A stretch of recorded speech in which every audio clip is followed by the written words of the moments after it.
day of this land, and justice for all was never the plan. It's never the plan. Justice beats for the two that part. Justice beats. Let's talk smart. Justice beats for the two that part. Justice beats. Let's talk smart.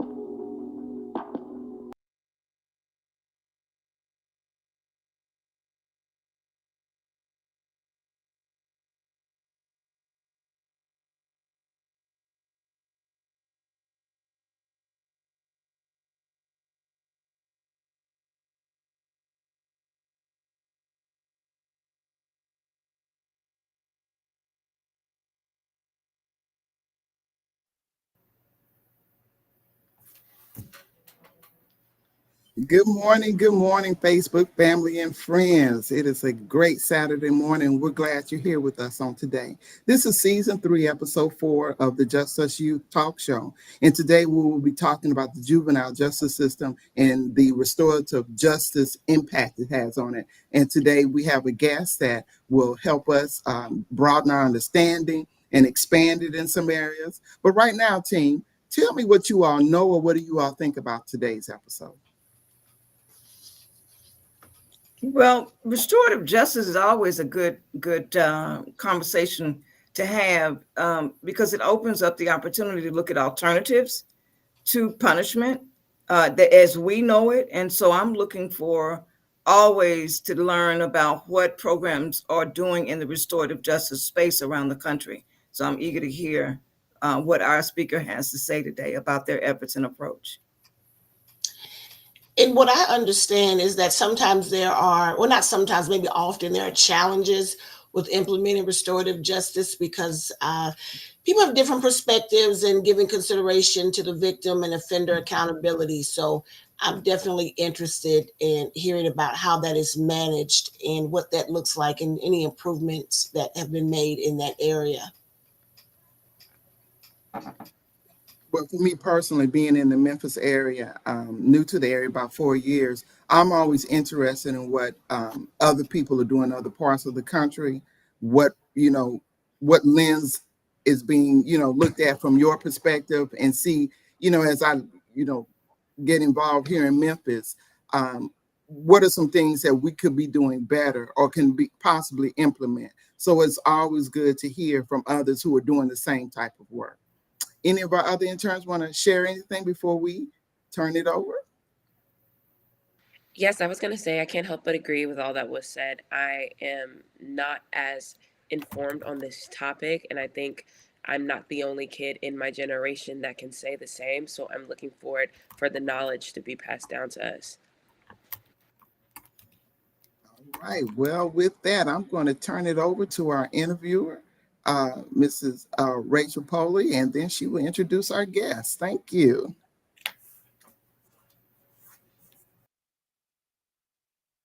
Okay. Hi, everybody. So today I'm here with Quincy Thomas, and we are going to talk about restorative justice. So, hi, Quincy. Welcome again. Thanks so much for being on the show. No problem. Good morning. Glad to be here with you all. All right. So, just jumping right in. Prior to working with Alternatives, which is a nonprofit dedicated to restorative justice and other ways of healing, restoring, and transforming the lives of youth, you worked in a bunch of different settings, doing a lot of great things in the special education systems, career coaching, managing and coordinating roles, and also supervisory roles. So, how have kind of all these experiences led you to your current role at alternatives and impacted your passion? So pretty much how those roles brought me here to alternatives was one, because I was that kid, right? I was that kid that used to always be the troublemaker in school. And I always felt like there was something different that could be done, far as my consequences, so that I could actually learn from my behaviors and my actions.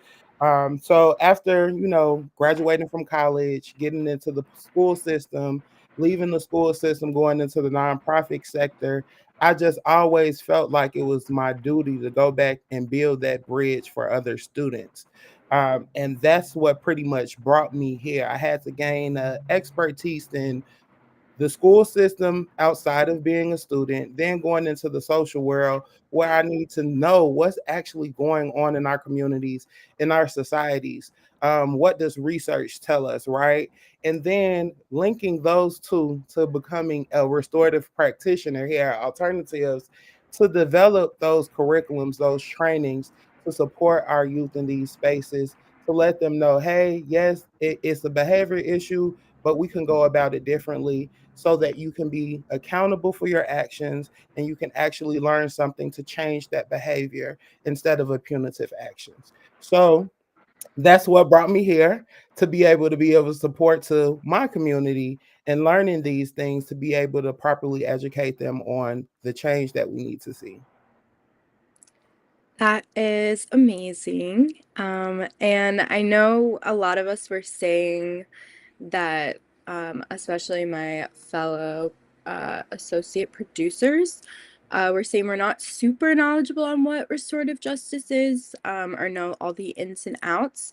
So can you kind of like generally explain for us and our viewers what restorative justice is and how this differs from the traditional justice systems we see for youth? No problem. So, pretty much, restorative justice was founded with the practices rooted within our indigenous practice, far as our indigenous community. They informed us that, hey, we will have conflict, right?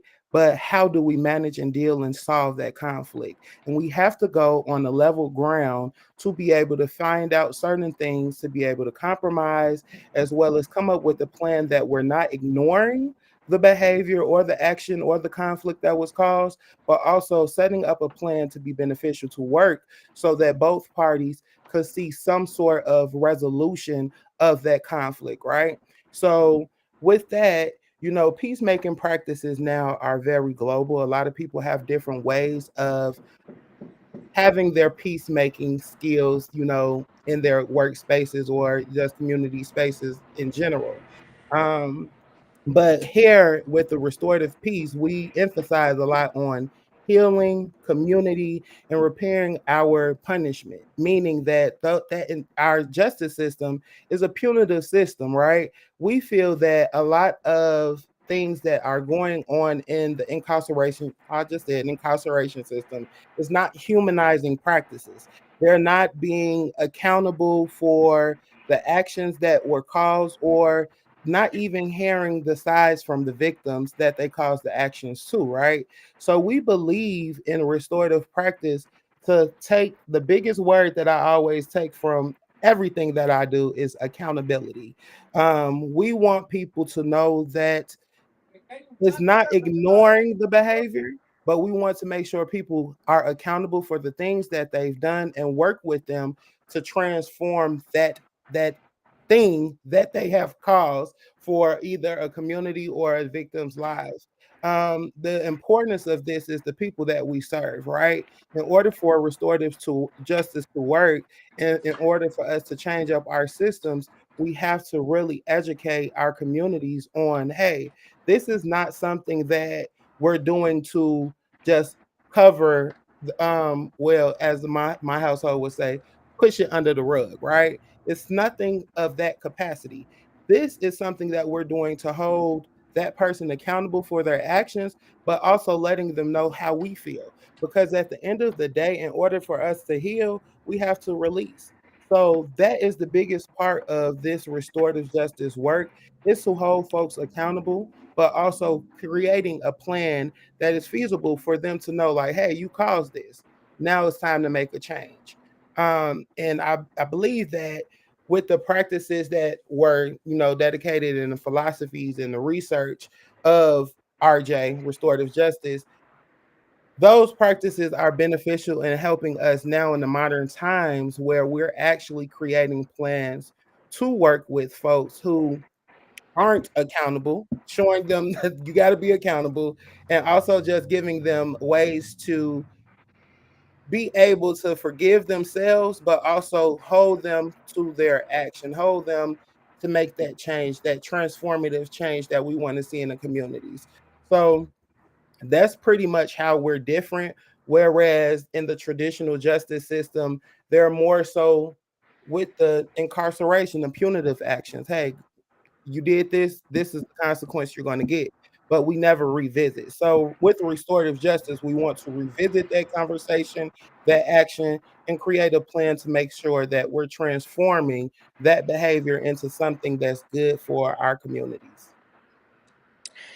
So, with all that being said, then, too, I know we talked about, or you talked about kind of your experience and that impacting you wanting to be involved in restorative justice and the differences between the traditional justice systems and then restorative justice.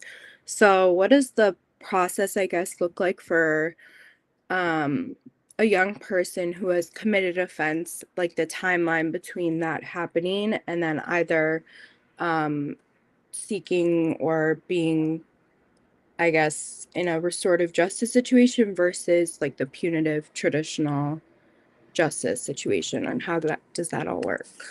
So in the punitive system, a young person wouldn't have a voice. A punitive system would have them to actually just have the consequence to their action or their behavior. So what does that look like in the school setting? Hey, if somebody were to have an altercation and have a fight with another individual in the school, we're going to suspend them. Okay, there's no conversation about it. We're not we're against fighting in our schools. We're going to suspend them and let them go home, and we'll see them in a few days, right? Whereas in the community, if somebody were to rob a store or something, right, they're going to jail. It's no conversation that's going to be had with that. When you change it into the restorative justice lens, we have that conversation. What made that person break into that store? Is it because of our iceberg theory where they didn't have any food at home? They didn't have any money to get the food at home?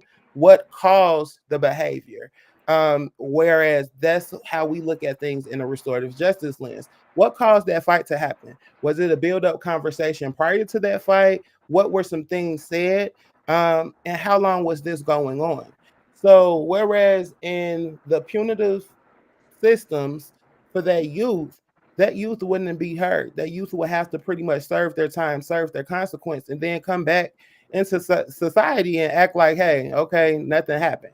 Whereas in the restorative justice lens, we want to hold them accountable for that action, but also hear their voice on why that action took place.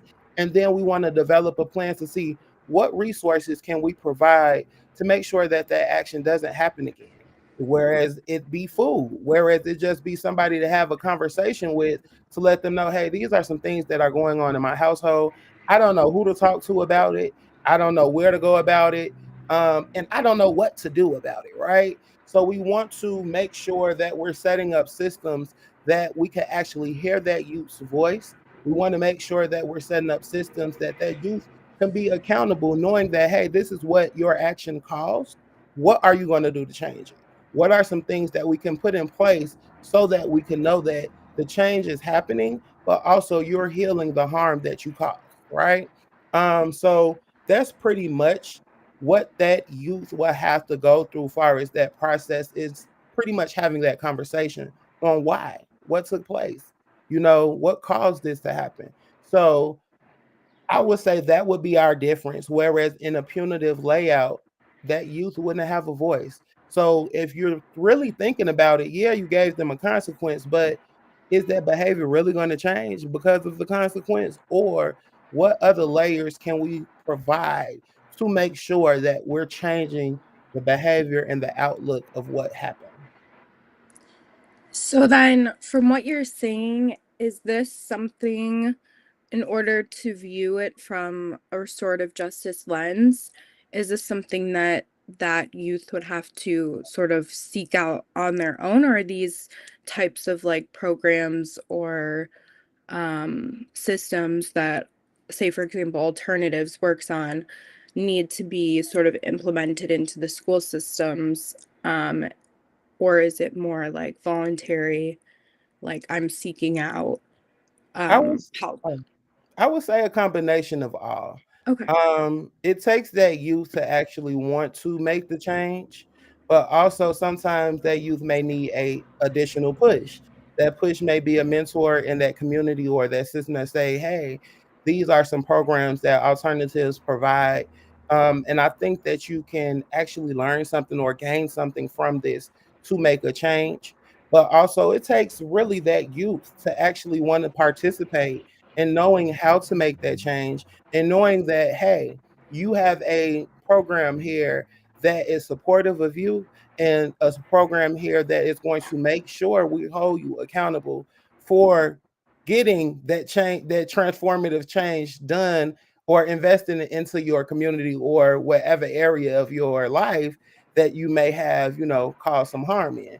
So with our programs, now let's tie it into it a little bit, but with our programs, we're out here recruiting. We do recruitment work in our communities as well as in our schools. We tell the administrators in the schools, hey, these are what our programs offer. This is a breakdown. These are some things that you may see the changes in your community, your school community, or community-based organization based off of these trainings. But it pretty much will take a combination of all. That youth has to want to make that change in order to make it happen. But sometimes with programs like these, they have to know about it through responsible, collaborations of other youth or mentors that we have in our programs or parents or our staff. So it takes a combination of all for them to be able to enter into our programs and make that change. That's awesome. Good combination of everything. Um, and then I know you were talking a little bit about the programs at alternatives and kind of going around to schools and kind of, saying we think this would be a good fit and along the lines of that. Can you give a program in particular or sort of, I guess, without giving it all away or, sharing something that you've noticed through your work or throughout your career and specifically at alternatives that have worked well in the communities with youth, like restorative justice practices? So I'll just say two programs here that we have that actually I think works very well. Um, the first program I will talk about is the RJ coaching program. When I first became a staff member here at Alternatives, as you all know, I came from many different leadership positions, and I just really wanted a frontline position to actually see how this work is done because it was new to me as well. So my first position here was to be a restorative justice coach. And pretty much what we had to do as a restorative justice coach is research those schools that were having these behavior issues. So we'll go into the schools, we'll do our observations, and then we train the staff on certain things that we've probably seen that they need some work on. A lot of that was restorative justice conversation and communication, which was a big thing for me because when I first got here, when I first got here, a lot of the work in the schools were where the behaviors were happening in the schools because of the fact that the conversation, the communication to youth fires from staff was very inappropriate. And a lot of actions happened after that, right?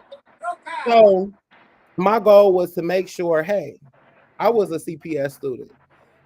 And with me being a CPS student, I wish I had this because a lot of our old school teachers were a no-go. Like, hey, you didn't turn that homework in, you're gonna get an F. Instead of that restorative conversation, hey, what happened? Why didn't you turn your homework in? This is not the norm. I know, you can do better. What's going on? Is there some supports that I could give? Um, and that would change the dynamic of a student, right? So restorative justice coaching, I always talk about this program because sometimes our educators or staff or faculty don't know how to have these conversations. And if they're trained on how to have these conversations, that alone would change the interaction of students in their schools. Because now that will pour into how they communicate with each other, as well as how they communicate as a whole amongst their school community and outside of their school community.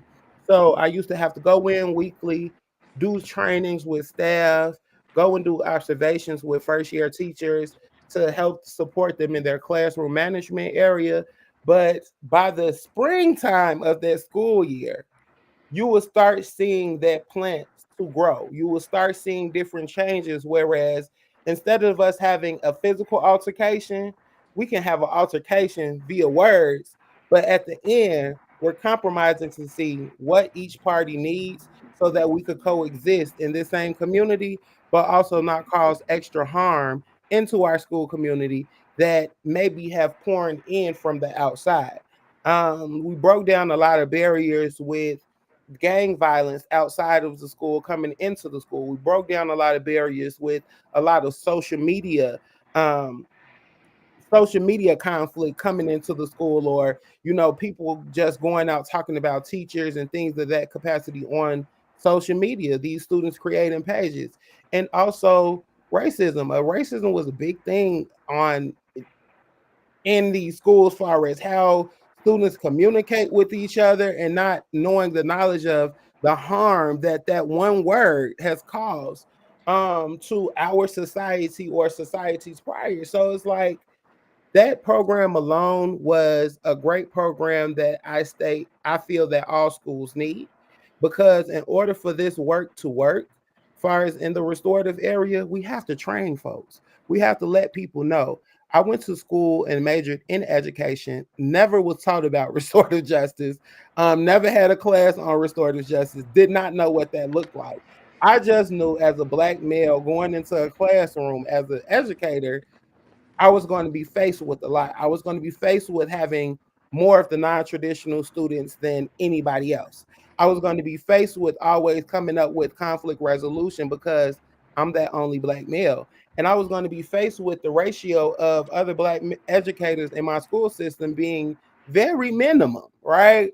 So it's just like, how was I going to do this? Nobody really gave me the mentorship on how to have these conversations. So I always highlight the RJ coaching program because that program gives you the trainings that's needed as far as staff, faculty, everybody in your school, as far as adults, to know how to carry out this work and to make those changes that's needed to be able to work with our students, so that they can feel safe within the school, for one, and for two, knowing that there are multiple trusted adults to have certain conversations with before an actions take place.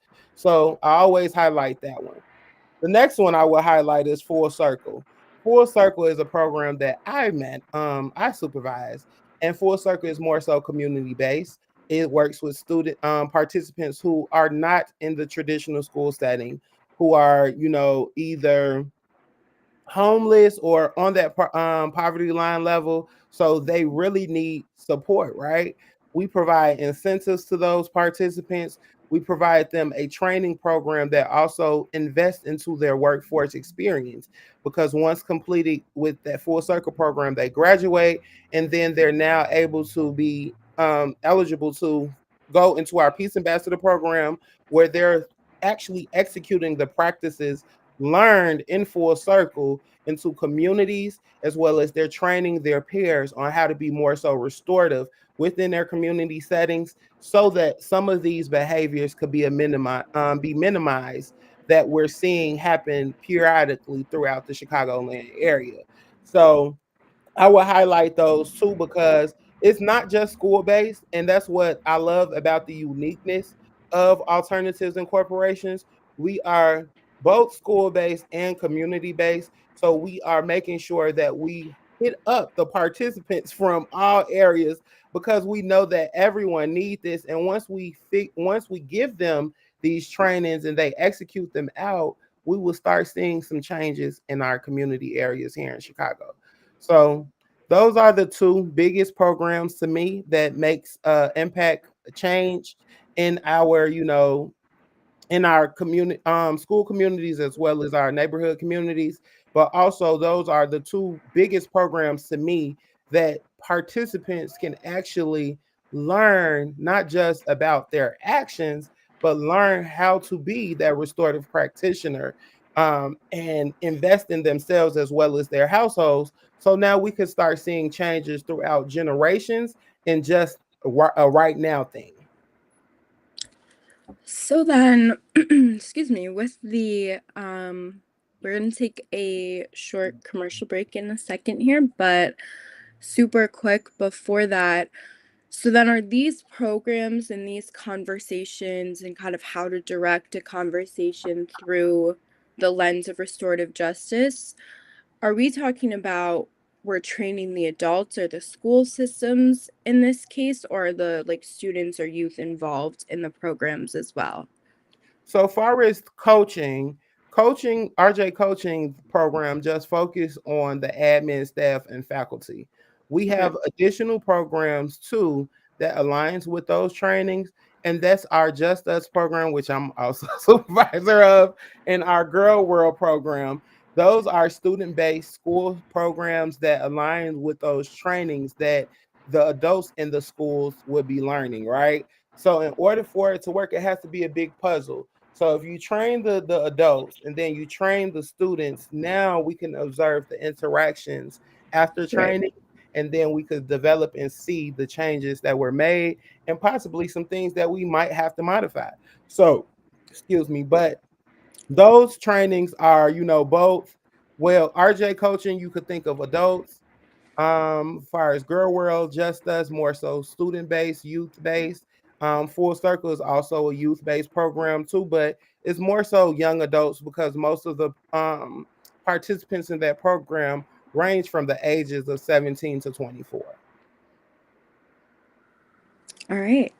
So with that, I think we're going to take a quick commercial break and then we will be back to talk more on restorative justice. Yay. Introducing Next Generation Media Internship Program, designed for undergraduates, postgraduates, unemployed, dislocated workers, and WIOA participants. Our program offers remote virtual work experiences, qualifying as approved individualized career services. Learn while leading at your own pace, with part-time or full-time hours per week. Benefit from weekly debriefings and group supervision, along with our 15-minute masterclasses. Our projects include the Justice Beat Talk Show and the Just Us Youth Talk Show.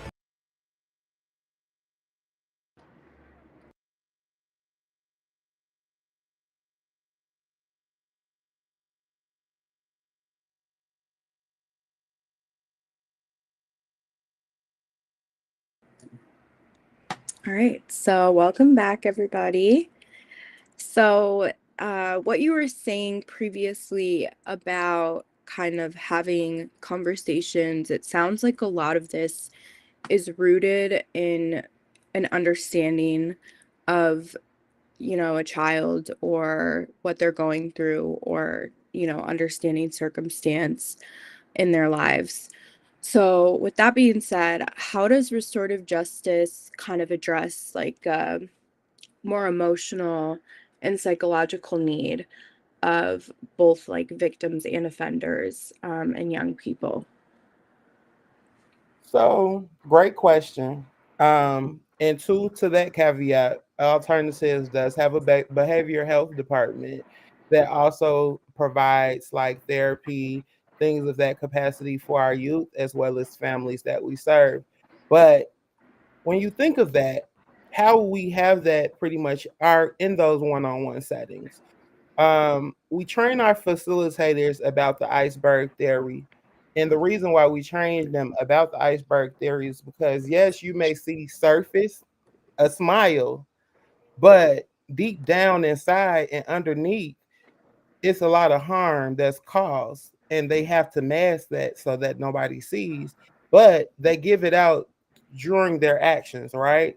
That action may be how they conversate with other people in their settings or surroundings. That action may be the behaviors that cause that harm into that surrounding area, that community area, right? So how we do that is to focus in and hound in onto our participants one-on-one. We do check-ins, we talk to them about some things that are going on, and we develop a rapport with them. We provide empathy, and let them know, hey, this is a safe place. This is our safe place. Let's talk and see what's going on deeper than this action. And that's goes back to what I was saying earlier about the the why, the reason why this took place. Why did you do this? What made you feel like it was okay to do it? And the biggest question I usually ask my youth, when I was in the frontline position, how would you feel if somebody did this to you? And from that question alone, you can know what direction you need to go in for the duration of the conversation. Because sometimes youth will say, hey, well, somebody did do it to me, and it made me feel this way, that, and the third, and that's why I did it back. Or they say, well, I did it because, hey, I'm going through this at home, and I felt like this was the best feasible way to handle this issue, or this behavior, or this conversation. With that, you're able to see where the youth are, meet them where they are, and take them where they need to be. Grab their hand, let them know, hey, that was not right. That did cause harm. And that other party, we're going to bring them in as well so that you could be notified on the harm that it caused to them. Another scenario that I would give, for example, of that is a youth writing on the walls in the school, right, in the bathroom. A lot of youth did it when I was going to school. I used to write on the walls, right? We didn't have cell phones that we could, well, we did have cell phones, but texting was not unlimited then. So we used to write little things on the wall, whatever, during the time of class, right? But as a youth, you're not thinking nothing of it. But you then look at the lens of the custodial staff who had to clean those markings up. You hear the harm that it caused them. Hey, I had to possibly stay an extra 30 minutes to get this cleaned up, and I missed my lunch break. Now my day is chaotic, or it was very hard trying to get this stuff up with no help, so now you hear the harm that you caused towards additional party. It kind of changes your landscape on how you go about behavior, right? So that's when we have those peace circles and talking circles.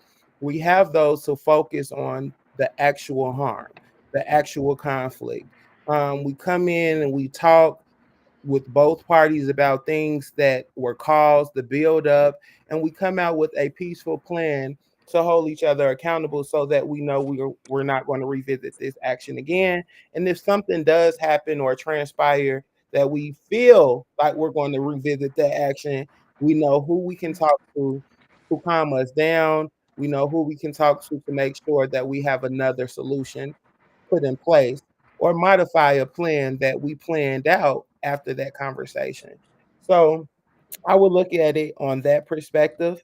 And that's how I've always looked at it. But in order to do these things, you have to have an empathetic mindset. You can't come in judgmental or being a behaviorist in this work, because you learn that every action happens because of something that occurred within the household, the community, or some sort of harm that person experience within themselves, and don't know how to release it properly, or don't know who to go to and talk to about it to be able to release it. So that's how I always look at these things. And that's how I always effectively build action plans out to support in these situations. Great. And speaking of perspectives, not to put you on the spot, Karen, but as a licensed clinical social worker, um, do you kind of have any thoughts or anything you wanted to add based on what Quincy was saying and approaching it a certain way? Absolutely. Thank you for the yield, Rachel.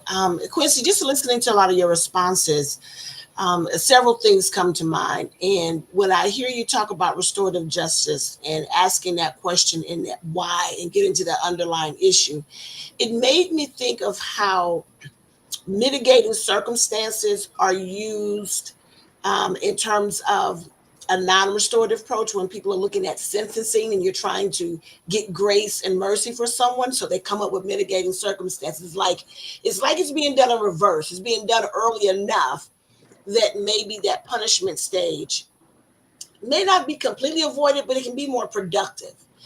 And there is a question coming, but I'm sort of shaping this because I love everything you shared.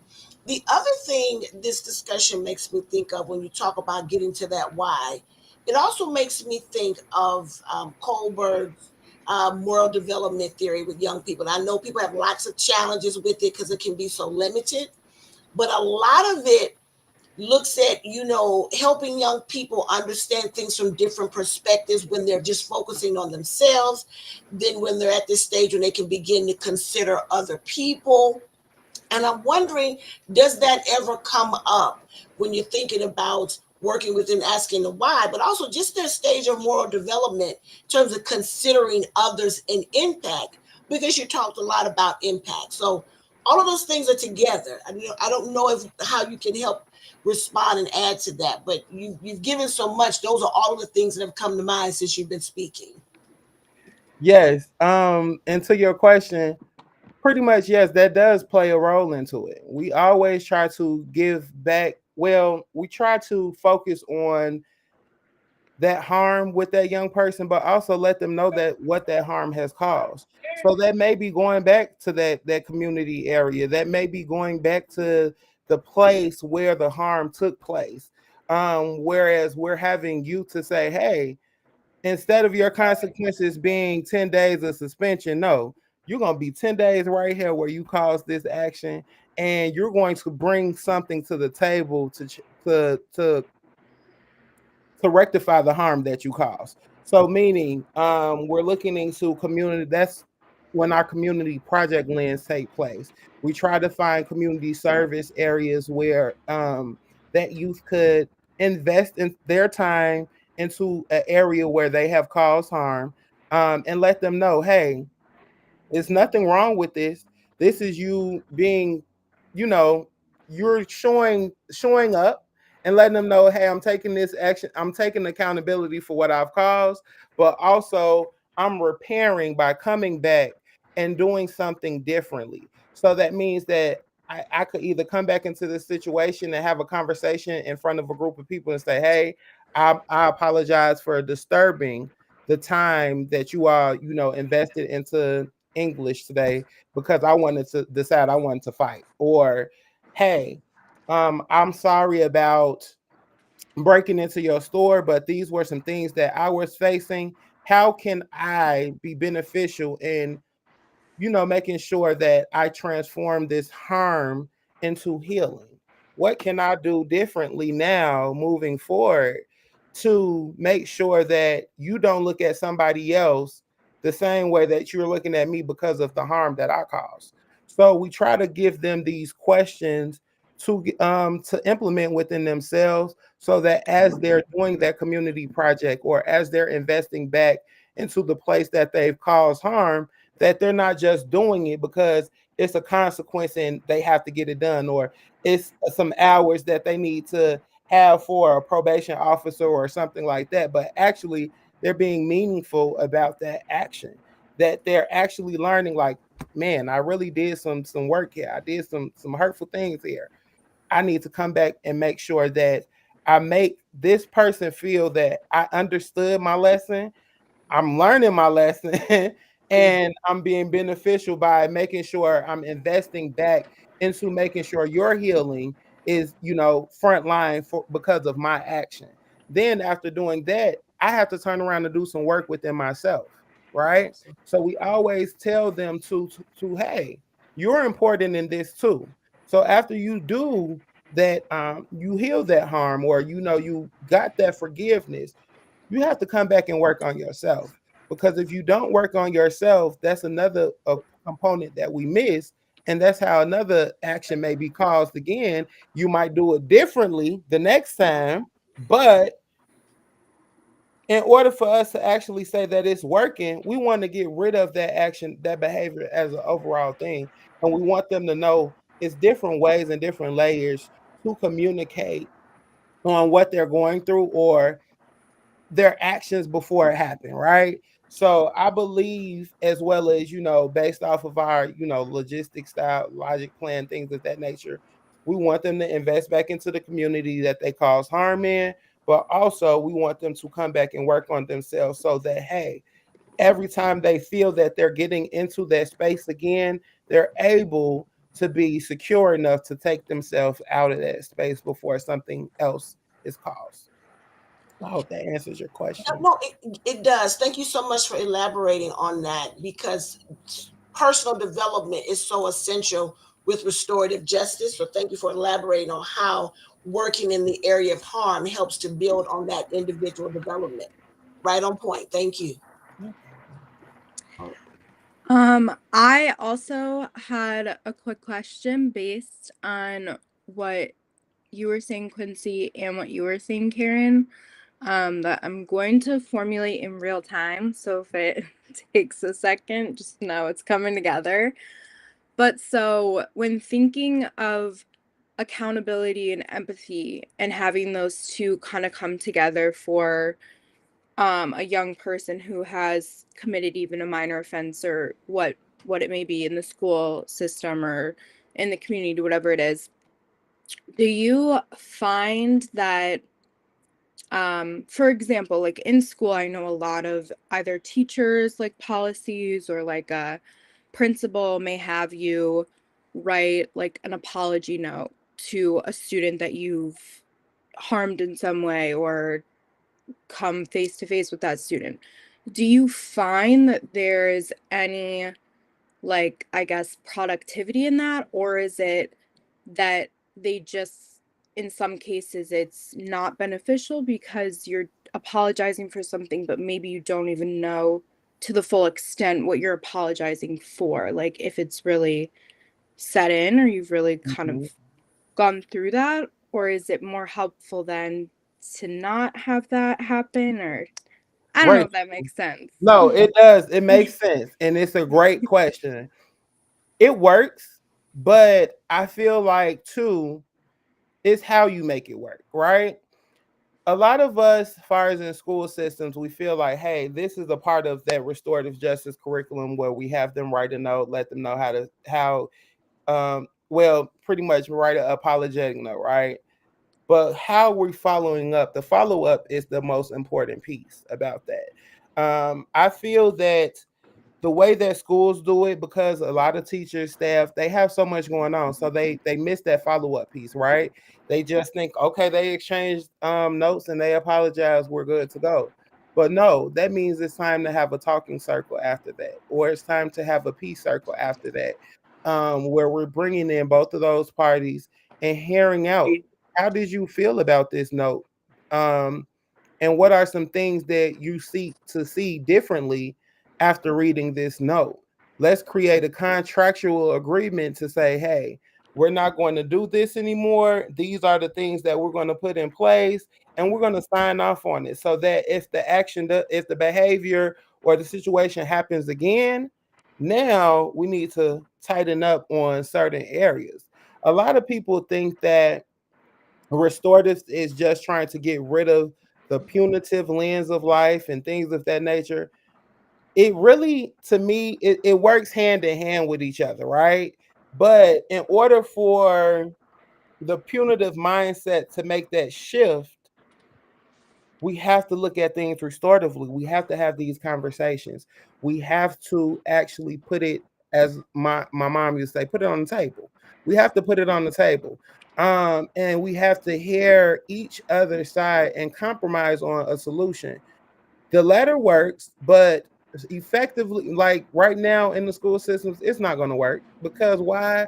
A lot of teachers are faced with either classrooms that are over the capacity size, or the fact of they have 500 other thousand things going on to make, see some changes in standards, things of that capacity, and they don't have the time to really revisit that conversation.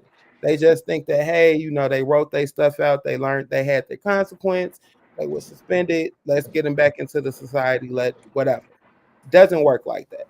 So if you want that letter to work, and that's a great, like I say, a great thing that you brought up. If you want that letter to work, you have to make sure that you're doing the follow up after it. Yes, they could write a letter of apology, but what's the plan afterwards? After writing this letter, what is the real plan? Are we going to go back and have a conversation? Are we going to sacrifice some time to actually change or help that custodial staff take the writing off the walls? Like, what are some plans that we need to put in place to actually make sure that this behavior is not happening again? And a lot of people try to confuse that plan with consequences. It's not always about consequences, because both parties may be going through certain things, right? The party that caused the harm may be going through some things at home. The party who was a victim may be going through some things within that school community and just exploded. We don't know.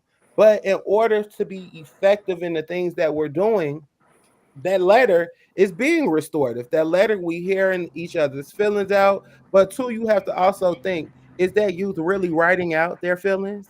Or are they doing something just because some adult told them to do it? So it's just one of those things, and we want to make sure that we hound in on that feeling part, that harm that was caused, so that we're able to transform that into healing. And just to add, thank you so much for that, Quincy. And really, just to add to what you said and to be supportive, I think a lot of times we have to give really good thought to what the tasks that we're asking young people to do. What are we asking them to do? How thoughtful are we in what we come up with? And also, Mhm. how purposeful is that action or that task? Often, as you've already said, Quincy, so much is focused on we need to consequent and punish. But when we understand a real purpose and intent of something, then we should be able to communicate and relay. This is what this task, this is the impact of this task. This is the purpose of this is the benefit.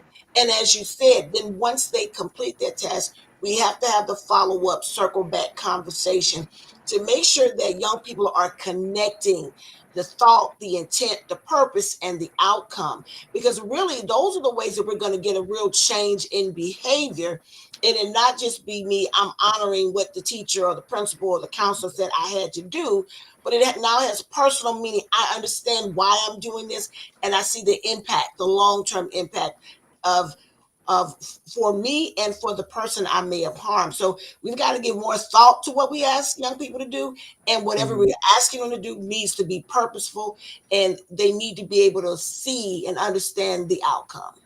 Mhm. And can I add something else to that? Because you just made another light bulb go off. We need that parent support. We need the parental support. In order for this work to work, we have to have the support of our parents.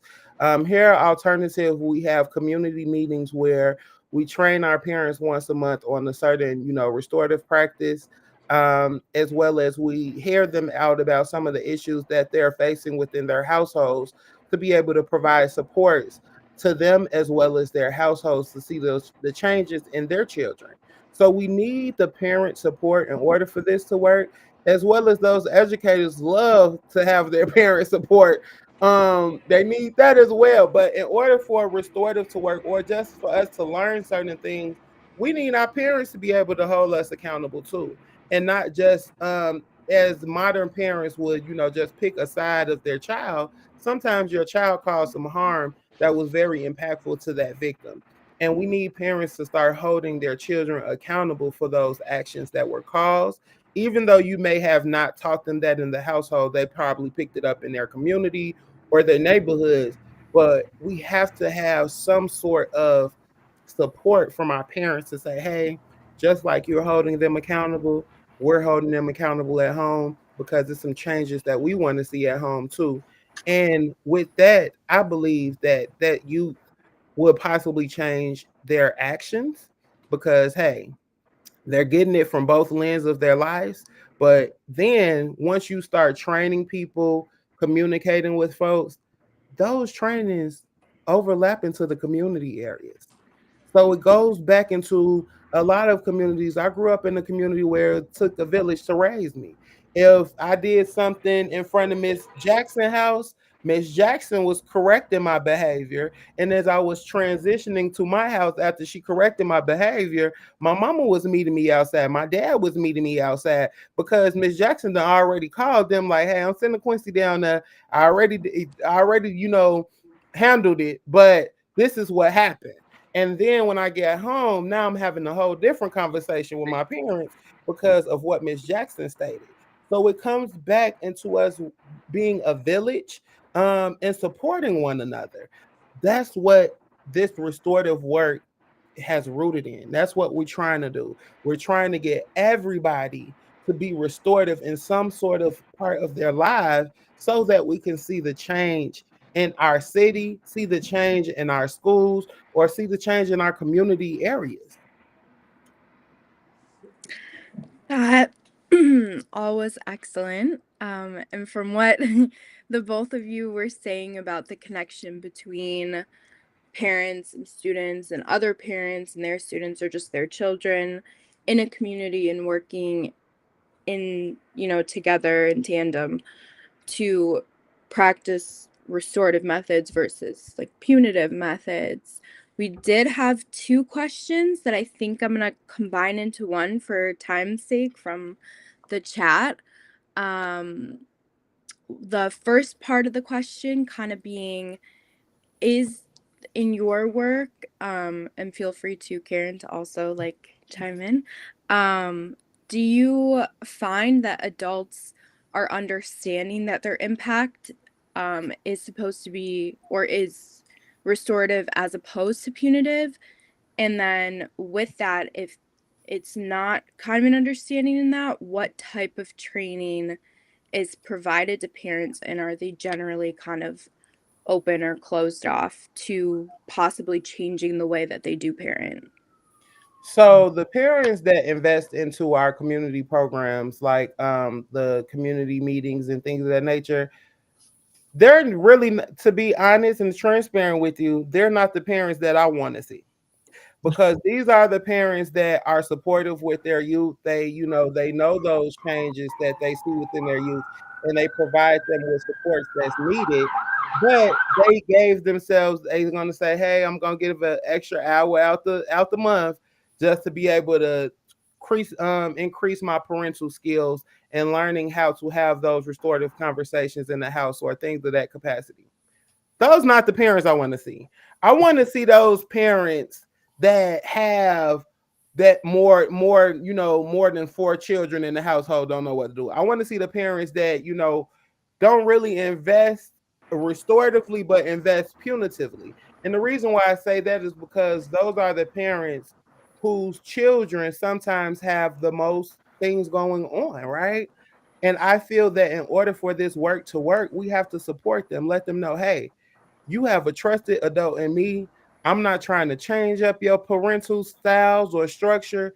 I just want to give you something to be able to help and support, because usually those are the parents that are actually going through harm themselves. Okay. So we try to make sure we are interacting with parents of that capacity and that lens, but also too, to that question that you asked, it works half and half, because some folks still think a punitive layout will change a behavior, right? Because that's how we were grown. We feel like in order, if you do this, this is the consequence that follows. But now with restorative justice is not new. It's always been around. But now with us highlighting restorative justice or restorative practices per se, you know, we have to educate people and let them know, like, hey, this has always been around, these supports and these services, but still, this is something that you can use to invest and get more out of what you thought you were going to get from your child, or just a situation that you may be dealing with. And with the adult facing trainings, they even, relate those trainings, even though sometimes we try to train them on things in the schools, they take it back to their childhood growing up. They're taking it back to their households, because now things are starting to work in their brains like, oh, we could have done this differently if we knew how to do it based off of this training. Oh, I may be talking to a student like this because this is how I was taught my whole life to talk to them. But if I brought this, if I changed the vocabulary word, or if I changed the tone of my voice, I probably would get more from this student, right? Or this participant or my child. So I feel, that can answer that question about the punitive restoratives, and I'll turn it over. And I'll just say this real quickly. I think one things that I notice is that um, punishment is easier. And it Mhm. doesn't require much. Restorative justice is going to require more of whoever is involved. So if that parent is not yet committed to something, then the punitive route is a lot easier. And then what I will also say is, in my experience working with children and families and child welfare issues, is that parents are usually challenged and struggling in the same areas of their children. So if they have not yet addressed those things in themselves, they're more inclined to either avoid or ignore that in their children. And punishment is the easier route, because restorative justice is going to require something of them too. And not to lay blame with the parents, but it's just a greater challenge. We know it's a challenge with children. It's even going to be a challenge with adults if it's an area that they have failed to address in themselves. And as you said, Quincy, we often do not see the parents that we are hoping to have the greatest impact on. And I do believe that it is because of those reasons that it's going to require a whole lot. So thank you for that, Rachel. That was great. And I know we are a little over time, so I'm going to stop and throw it back to you. No, of course, this has all been great. I could keep talking about it. Actually, I was just gonna bring out timeout or timeout. When they put kids in timeout, that never did anything for me. But anyways, with that all being said, our time is coming to an end, Quincy. But do you have any, I guess, like closing remarks, anything you want the audience to know that you're currently working on, or just anything you want to leave us with? Well, yes. If you all are in the Chicagoland area, please, look out for Alternatives Incorporated. You can look at our website, see the programs and services that we provide, both on the restorative justice lens as well as the behavioral health side as well, where we have our, licensed clinical therapists, things of that capacity to support you in the restorative justice work. But two, be able to be empathetic to people, hear people out, have conversations that are hard to have. It's okay. And if you need support, we are here to support you. We are here to make sure that you have all of the tools that's needed to be able to heal that harm that was caused or impacted within your life. So thank you all for, providing us this space to be here to inform folks about restorative justice and restorative practice here in the Chicagoland area, as well as throughout the nation.